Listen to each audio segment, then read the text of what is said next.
Good afternoon. I will turn immediately to the courtroom schedule. Last Wednesday, the Registrar assigned Mr Zoran Živanović as lead counsel to Goran Hadžić for a period of 120 days. During this period, the Registry will examine whether the accused has sufficient means to remunerate counsel himself. A status conference in this case has been scheduled for Thursday, 10th of November at 3 o'clock in Courtroom III. Yesterday, in the case of Zdravko Tolimir, proceedings were adjourned until further notice. The prosecution is expected to conclude after the testimony of one remaining witness.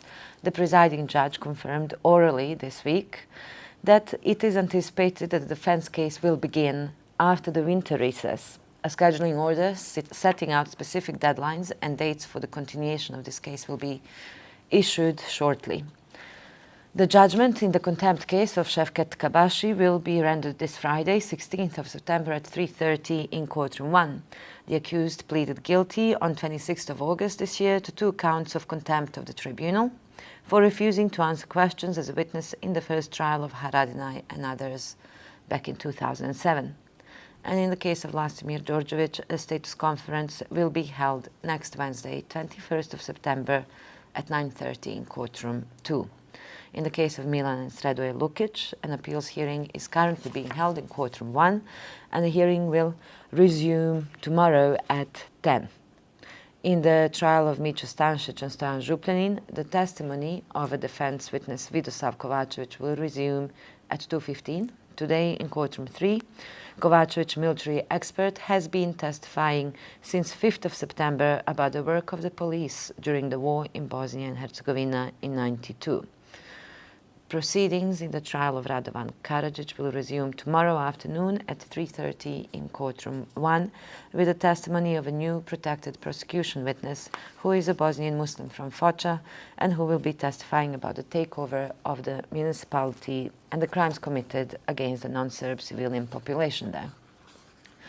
Last Thursday, a decision of the tribunal's president to grant early release to Ivica Rajić, which was issued confidentially on 22nd of August this year, was made public. Rajić was the former commander of the 2nd Operational Group of the Bosnian Croat Army in central Bosnia. He pleaded guilty to charges against him and was sentenced to 12 years imprisonment by the tribunal on 8th of May 2006. He was sentenced for commanding in October '93 the attack on village of Stupni Do in central Bosnia, which resulted in the killing of at least 37 persons, including elderly and children, and the destruction of the village. He was also sentenced for commanding the forces that attacked and looted the town of Vares, detained about 250 Muslim men and treated them inhumanely. On 12th of April 2007, Rajić was transferred to Spain to serve his remainder of the sentence. Rajić became eligible for early release in accordance with Spanish law in April this year, having served 8 years of his 12-year sentence, and in reaching his decision, the President took into account that Rajić had served 2/3 of his sentence as well as his good behavior while serving the sentence, which demonstrated some rehabilitation and his cooperation with the prosecution.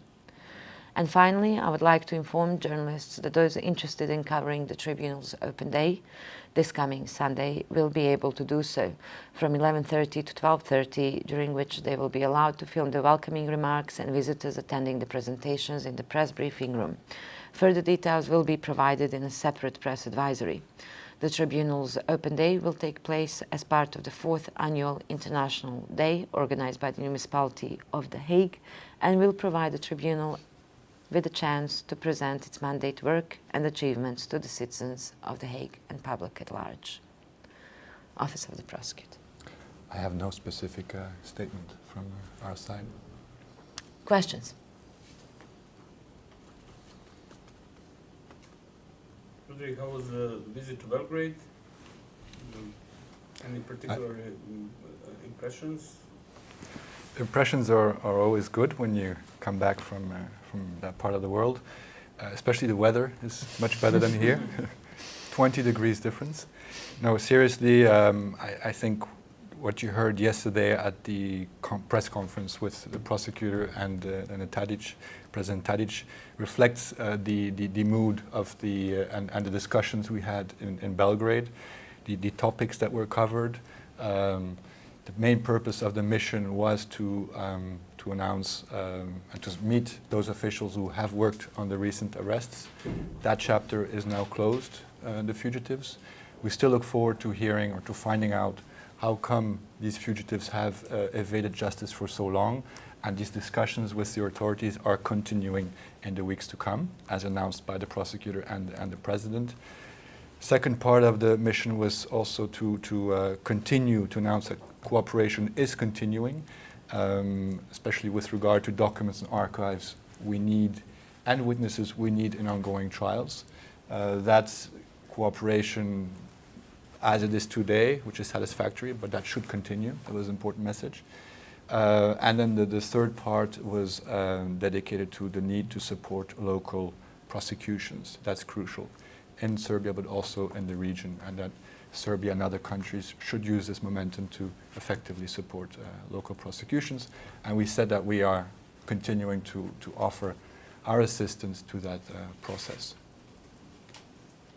So basically, there were the usual meetings with the political leaders, the president, Minister Jelačić, in charge of cooperation, but also the operational services with whom we met extensively to speak about the events of the past weeks and the positive developments of the past weeks. So did you hear anything new about this investigation into how it was possible for Mladić and Hadžić to evade justice for so long? We received information, we discussed it. They're continuing to looking into the matter, as the president has confirmed again yesterday. So it was discussed extensively.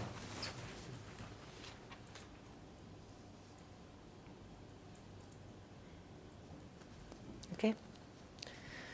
Thank you.